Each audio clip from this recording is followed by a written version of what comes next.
एक बार की बात है, कुछ साइंटिस्ट ने मिलकर के एक बहुत ही इंटरेस्टिंग एक्सपेरिमेंट किया। उन्होंने क्या किया कि एक बहुत बड़ा सा पिंजरा लिया, उसके अंदर 5 बंदरों को रख दिया और वहां पर एक सीढ़ी लगा दी। उस सीढ़ी के टॉप पर कुछ केले रख दी। फिर उन साइंटिस्ट ने क्या किया कि जैसे ही कोई भी बंदर उस सीढ़ी पर चढ़ता केलों तक पहुंचने के लिए, तो ऊपर से ठंडे पानी की बारिश करने लग जाते। तो जैसे ही वो ठंडा पानी गिरता उस बंदर के ऊपर जो कि सीढ़ी पर चढ़ रहा था, वो फटाफट से नीचे आता तो पानी बंद हो जाता। फिर दोबारा से कोई और बंदर उस सीढ़ी पर चढ़ता उन केलों तक पहुंचने के लिए, दोबारा से यही होता। दोबारा से ऊपर से ठंडे पानी की बारिश होती, वो बंदर जैसे ही नीचे आता दोबारा से बारिश बंद हो जाती। तो बंदरों ने इसका मतलब यह निकाला कि जैसे ही कोई भी सीढ़ी पर चढ़ता है तो ऊपर से ठंडा पानी गिरता है। फिर उसके बाद में जैसे ही कोई भी बंदर उस सीढ़ी पर चढ़ने की कोशिश भी करता तो बाकी के बंदर सब इकट्ठे होकर के उसको पकड़ते, उसको मारते, उसको पीटते और उसको नीचे गिरा देते। फिर दोबारा कोई कोशिश करता, दोबारा उसके साथ भी ऐसा ही होता। फिर उन साइंटिस्ट ने क्या किया कि उन 5 बंदरों में से एक बंदर को उस पिंजरे में से निकाला और उसकी जगह एक नए बंदर को उस पिंजरे के अंदर डाल दिया। अब उस बंदर को नहीं पता था कि यहां पर क्या खेल चल रहा है।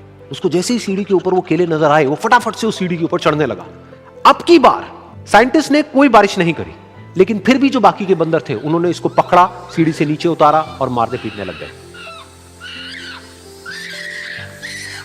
इस बंदर को समझ नहीं आया कि मेरे को क्यों मारा जा रहा है, तो उसने दोबारा कोशिश करी। जैसे उसने दोबारा कोशिश करी, दोबारा से उन 4 बंदरों ने वही किया।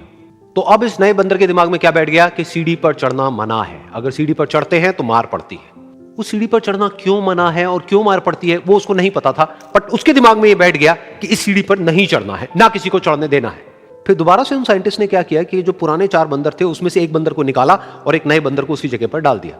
अब इस नए बंदर ने भी वही किया जो इससे पहले वाले ने किया था, यानी कि वो भागता हुआ गया, उस सीढ़ी के ऊपर चढ़ने की कोशिश करी, उन केलों तक पहुंचने की कोशिश करी। बाकी 4 इकट्ठे हो गए और उन्होंने उसको मारा पीटा, सीढ़ी से नीचे गिरा दिया। उसको कुछ समझ नहीं आया, उसने दोबारा कोशिश करी, दोबारा उसके साथ यही हुआ। और अब इस बंदर के दिमाग में भी यही बैठ गया कि सीढ़ी पर चढ़ना मना है और सीढ़ी पर चढ़ने से मार पड़ती है।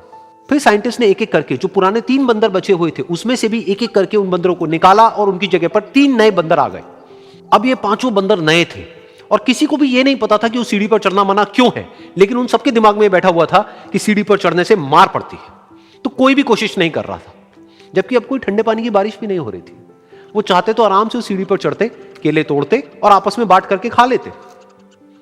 बिल्कुल ऐसा ही हम लोगों के साथ भी होता है, यानी कि इंसानों के साथ भी होता है।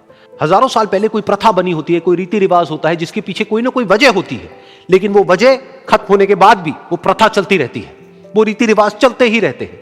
किसी में इतनी हिम्मत नहीं होती है ये पूछने की कि हम क्या कर रहे हैं, क्यों कर रहे हैं। बस सबको ये पता होता है कि ऐसा ही होता है।